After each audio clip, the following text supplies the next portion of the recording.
Welcome to Altitudes, a podcast from Etihad about how the world is defined by travel and the people that are defining travel's future. I'm your host, James Sanderson. The beginning of 2020 was a promising one for Etihad.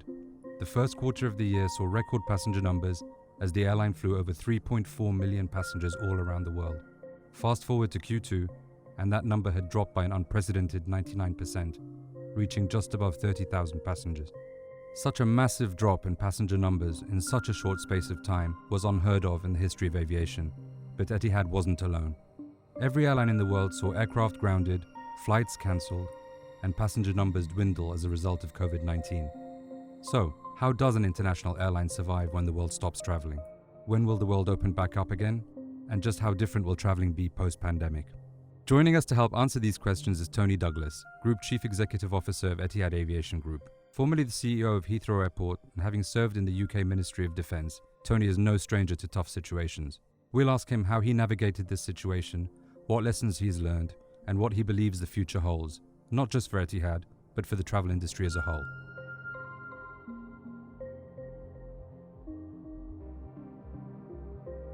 Tony, thanks very much for joining us today on the very first episode of Altitudes.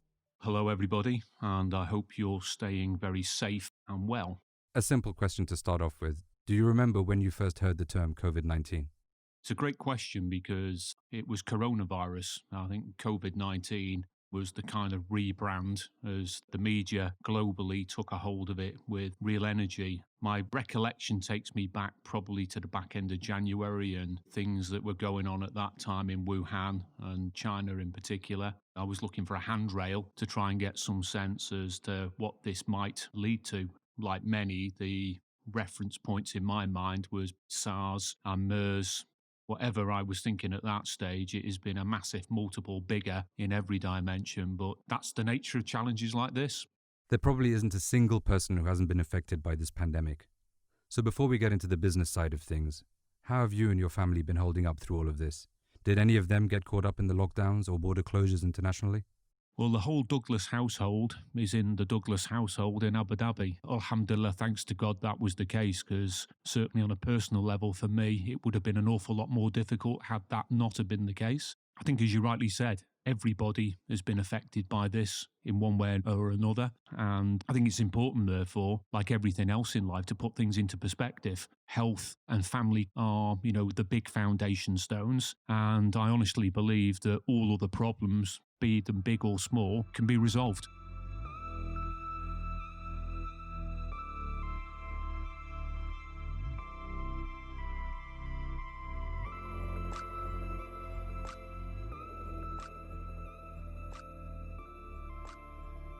COVID-19 has been a big problem for the travel industry, so much so that the UAE government eventually suspended all commercial flights in and out of the country, effectively grounding Etihad's entire fleet. How did all of this transpire? Well, the fateful day for us was the 23rd of March, and it was absolutely heartbreaking for me and the Etihad family. But there was a lead into that, of course. It was clear for the weeks preceding that was a position that we had to adopt, and quite rightly so. We had time, therefore, to carefully consider how we would go about suspending normal commercial flying with the minimum disruption. And bearing in mind, our first responsibility is the safety, wellness, and service that we offer to Etihad's guests. And we wanted to make sure that the understandable confusion, anxiety, and frankly anger of many people who were so impacted by this. But grounding an entire fleet like this is almost unheard of, with the exception, of course, of geopolitical events or natural disasters. What was going through your mind when the decision became official?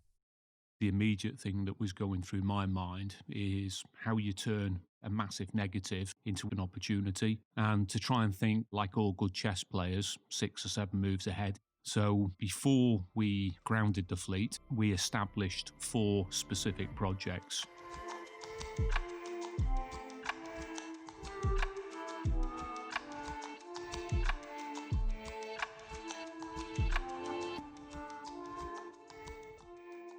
The first one was Project Restart. It's a lot more difficult restarting an airline than parking one down. And we put a huge amount of effort into a very structured program to be able to put our aircraft back in the sky. The second project was Project Cabin. An opportunity to have access to the whole fleet meant that we could undertake what has been the biggest and costliest maintenance exercise in the history of Etihad. We went about the interiors of our cabins in a way which was almost obsessive when it comes to detail. The analogy I would use is the classic car that goes through the detailers to buff it and polish it and present it with absolute concourse conditions being required. The third project was around cargo, and that's proven to be important for all manner of very obvious reasons, but there was humanitarian aid requirements to put aircraft almost immediately after March the 23rd back into service to be able to support. So we created a mini network that was using our very efficient 787 Dreamliners for cargo. And the final project, and this is probably the important one to your question, was Project Vision. So we tried to envision what would the travelling public want more of as a fundamental requirement post-COVID.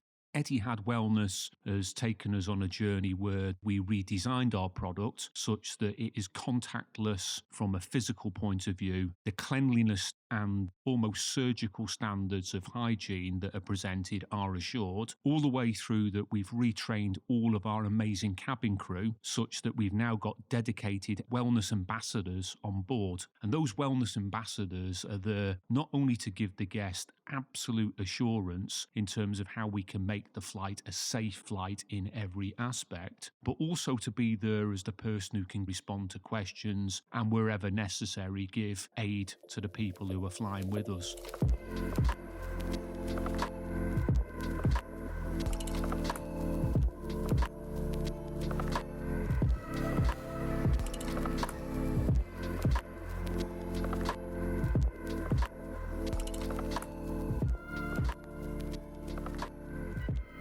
You mentioned Etihad Wellness before. Do you see this focus on wellness as an essential part of the travel experience now? People need a greater sense of assurance that when they choose to travel again, they can do so in a safe fashion. And it was off the back of that that we went almost back to the drawing board to say, what do we anticipate the future will have in store? It's had absolute rave reviews from everybody who's experienced it, and you won't be surprised to hear me call it out there. If you're looking to travel anytime soon, go onto Etihad.com. I think you'll be taken by how we've differentiated our product to give you that level of personal comfort and assurance. I think there's a natural anxiety when it comes to going back to flying, and therefore being able to do so in this way, I think is not only essential to give the travelling public that sense of confidence, but also as a primary differentiator. I speak very personally. I probably wouldn't want to be crammed into one of the typical European low-cost operators at the moment. Obviously, cost is always a primary differentiator, but as I'm returning back to flying, I think I want more space. I want the ability to see the hygiene standards at the absolute top of the game, but also see a product that is seamless from end to end. You've also been a vocal proponent in calling for the introduction of health visas to help ease the current restrictions placed on international travel. Tell us about your thinking on this. Well, I think both myself and a number of other senior airline executives are of a similar opinion, and I guess in some ways the parallel I would draw is back to some of the many security challenges that we've seen over previous decades. You could go all the way back to Lockerbie, 9/11, the liquid bomb threat from Heathrow to North America. And as a consequence, there were changes that were adopted over time internationally to be able to put things like whole baggage screening into play, separation of arrivals and departures, and of course restrictions on fluids and such like. That was a response to a threat that could only be mitigated by agreeing a common set of standards that could give assurance to the travelling public that they were safe. COVID in many cases isn't fundamentally different. Given the way the testing technologies have rapidly developed, the response time is ever decreasing, and the cost per test, of course, is continuing to reduce. So I see that there is a very rational approach to saying if you have been tested, as everybody is who can board an aircraft, the assurance that nobody else on that aircraft has tested positive, I think, is a key way in which people will come back to the normality of air travel. So I don't see any real difference between what visas were designed to do. In the same way now, I would envisage your wellness certification to act as a health visa would be a way in which the world can get back to travelling in a controlled and assured fashion.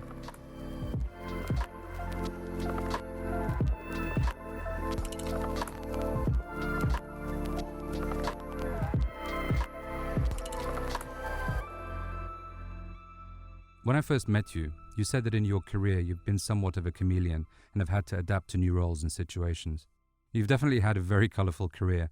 You've been in aerospace, airports, airlines, and your time with the UK Ministry of Defence. What lessons would you say that you've learned during these previous roles that has served you well in this moment? Human nature tries to establish certainty at times when quite often certainty doesn't exist, trying to presume that we can actually see into the future and create perhaps a false handrail to guide ourselves along. In situations like this, the reality is there's no certainty, or there's very little certainty. And consequently, I think without sounding, philosophical about this, you have to be comfortable with ambiguity. Embracing ambiguity can become not only something to get you over the anxiety, but then allowing yourself to say, well, look, there's no right or wrong answer. What you've got to do is stay focused, maintain momentum, and it's all about little victories. And, what I think we've done successfully is continue to make lots of little victories that have not only sustained our motivation within the Etihad family,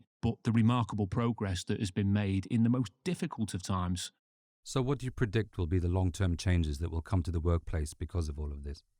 Back to the ambiguity. My crystal ball is no better calibrated than anybody else's, but, I would speculate even when COVID is over, more people and more employers will feel more comfortable with people working from home. I don't believe it'll have quite the profound shift that some spectators suggest, but nonetheless, I think a world where flexible working requirements will be ever more popular, using some of the tools that most organisations had before COVID but simply weren't using, like Microsoft Teams and Zoom and so on and so forth. It's now almost in our muscle memory, it's second nature, and we know how to make these tools work really well.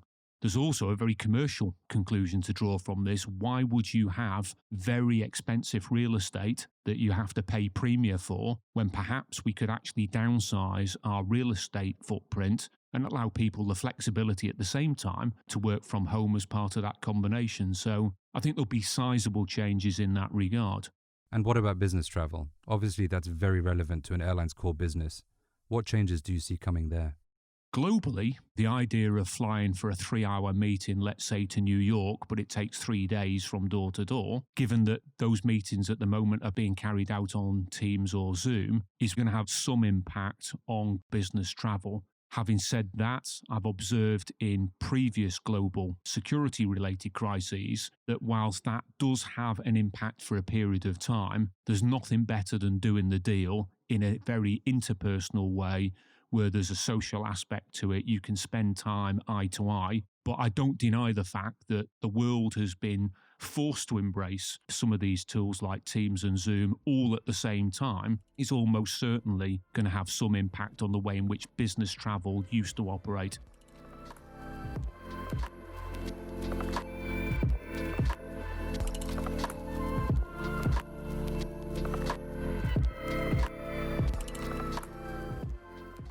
I remember on the morning of the 23rd of March, we came into this office, and you said that the way we communicated over the coming weeks is what we would truly be judged on.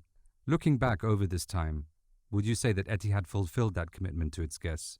Where do you feel the airline excelled, and where did it fall short? So I remember that moment as if it was yesterday. Of course, the sentiment behind that is as relevant now and will be, frankly, forever.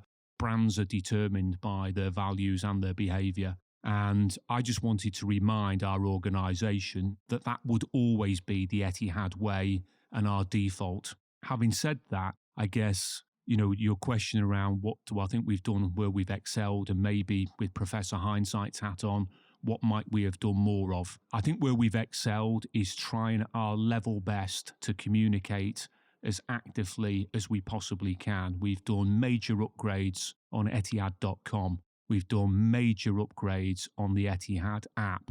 We've done major upgrades on the Etihad guest program. We've done all of that given the incredible pace at which travel restrictions and rules have been changing. And I guess that's almost the bridge to the things with Professor Hindsight's hat on. Whilst it be easy for me to say, because it's true, that we as a business haven't had control over policy setting nationally and internationally when it comes to quarantine rules, travel restrictions, which countries get closed, which countries get opened up again.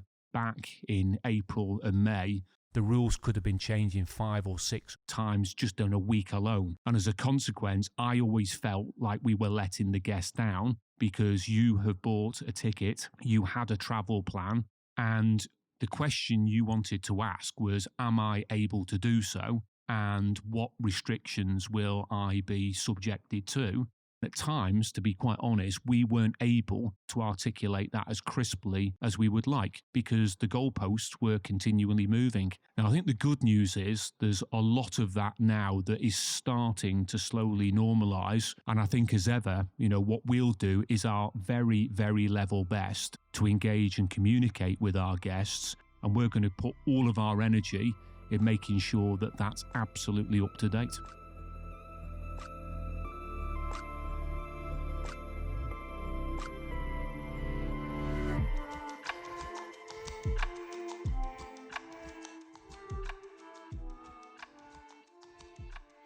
How long do you think it will be before international travel is back to normal, so to speak? It's been interesting since COVID started. There was a lot of people suggesting that the world and aviation would get back to 2019 passenger numbers by 2022. That very quickly moved out to 2023, and IATA and others have come out with yet another reforecast that pushes that way further out again. Clearly we don't know precisely where it'll land, but the one thing I think that is quite clear is it's going to be in that kind of zone. It won't be 2021, it won't be 2022. The wellness visa kind of logic we discussed earlier, I think realistically you can see something coming in place in order to be able to assure travel. And, it's a perhaps strange parallel to draw, but I'm a country boy. I was brought up with animals. Racehorses, when they're moving around Europe for decades, have always had a wellness certification linked to what has to be administered by the vet, which then gets barcoded against the passport, which then gets scanned at the border control. And whilst that might in one sense sound like a ludicrous example to draw to, it's easy, it's efficient, and it guarantees the integrity of smooth passage. I think something that links either a vaccine administration or a testing administration to the travel document is probably going to be the safest way to get people back to travel and sustaining that. Do you think the travel industry as a whole has risen to the challenge of COVID-19? And more importantly, do you think it has the strength and stamina to keep up the fight if indeed a full recovery is 3 to 4 years away? I think quite bluntly, that's a yes and yes answer. I think, mankind, thousands of years of history that shows that it's able to adapt, resolve and move on. There's a solution to every problem. There will be solutions to this one. It will take time and it might be complicated before it gets more straightforward, but I think it will adapt. I observe some of the amazing things that Boeing and Airbus, Rolls-Royce and GE is going through because, of course, they've been affected as much of any of us. And, of course, the travel industry at large, not just the travel agents and the ticketing houses, but also the hotel and leisure market. There is a kind of spectrum of impact across all of them and many others. So we're all in it together. We'll all come out of it together if we stay together, if that kind of makes sense. And I think the point there is we'll probably all have to make concessions with a long-term game in mind. I think any organisation now that becomes short-sighted may well become a victim of that short-sightedness.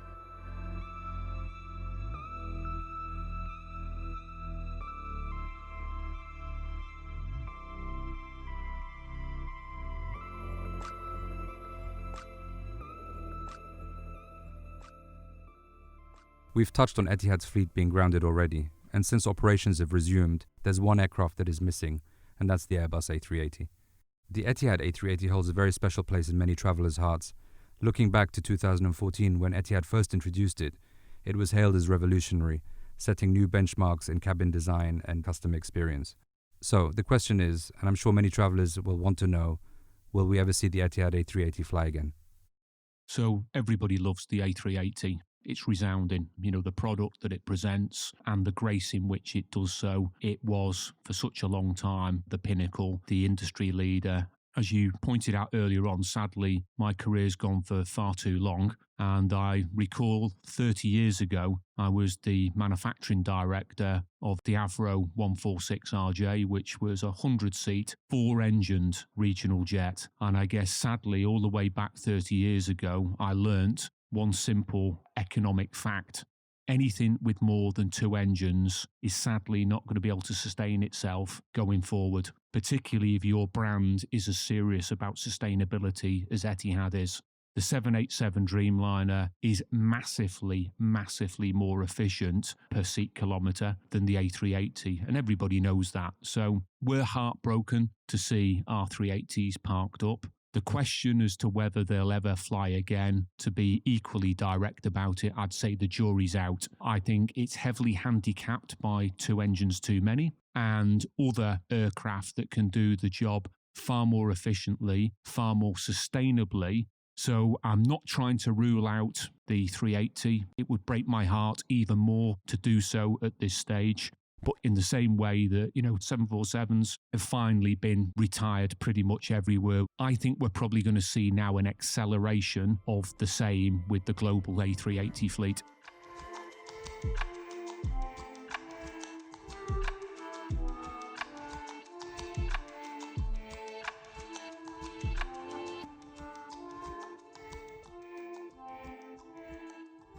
Since you joined Etihad, how many times have you been asked if the airline is merging with Emirates? And will it drive you crazy if we ask you again?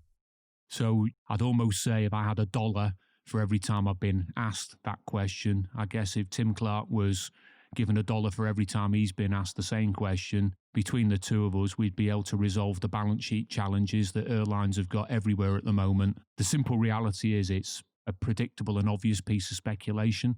So, there's no flippant way of just closing it down by saying what a ludicrous question. Having said that, because it's such an obvious question, the reality is as simple as it would only ever be facilitated by the 2 shareholders. And I, and to the best of my knowledge, Tim, knows not of any dialogue whatsoever. So consequently, it's nothing other than an obvious question that people will probably continue to ask me. And that's it. We're covering all the hot topics today, so we'd be remiss if we didn't ask about this one. There's probably one major event in 2020 that will be remembered in the UAE as much as COVID-19, and that is the normalization of diplomatic relations with Israel. This announcement was momentous and definitely took the world by surprise. Part of this process, as it's been reported, is the establishment of direct air links between the 2 countries. So I'll ask you the question that everybody is asking right now. Is Etihad about to launch services between Abu Dhabi and Israel? First of all, as you've already said, it probably caught all of us with a surprise. It's probably one of those landmark historical moments that over the fullness of time will probably become even more apparent to how significant it is. And I think it's a demonstration of the incredible leadership here in the United Arab Emirates and Abu Dhabi. We've already been in dialogue, and I see that there's nothing other than great opportunity to explore the means by which we can give a direct air corridor from Tel Aviv to Abu Dhabi. So I'll keep you posted.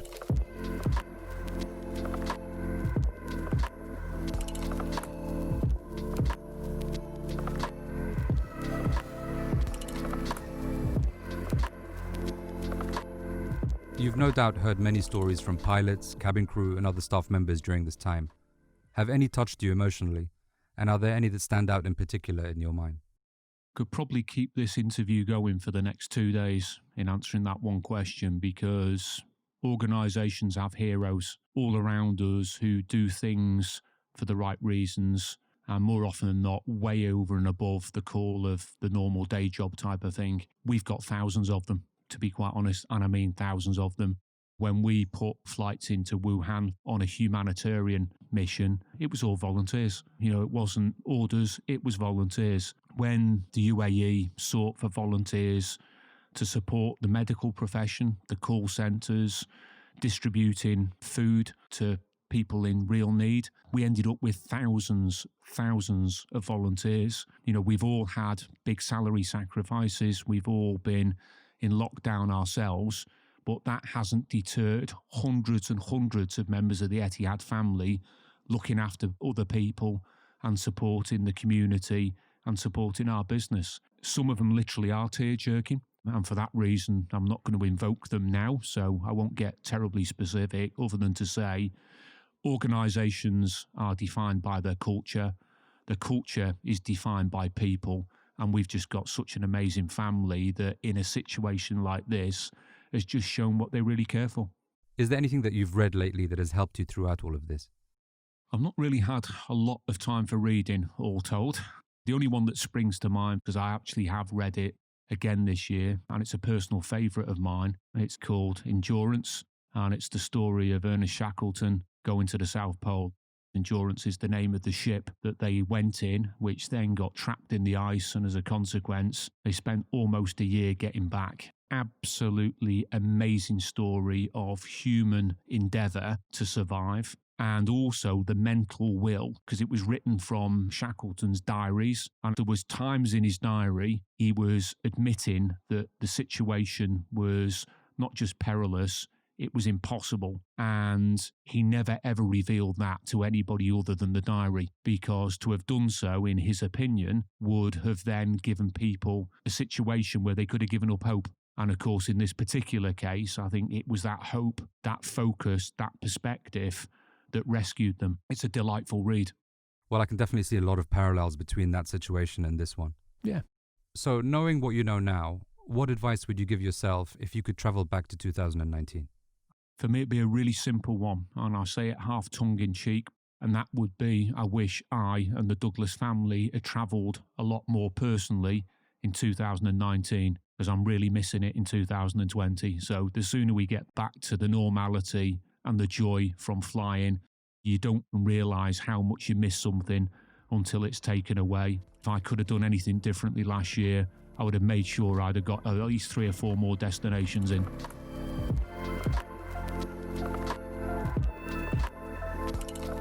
So, Tony, where do we go now?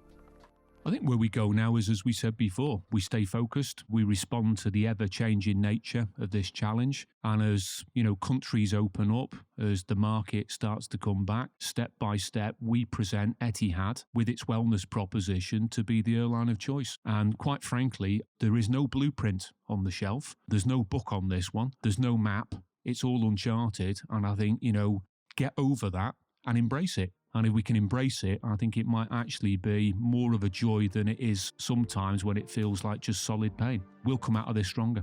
Tony Douglas, thank you so much for your time. Thank you.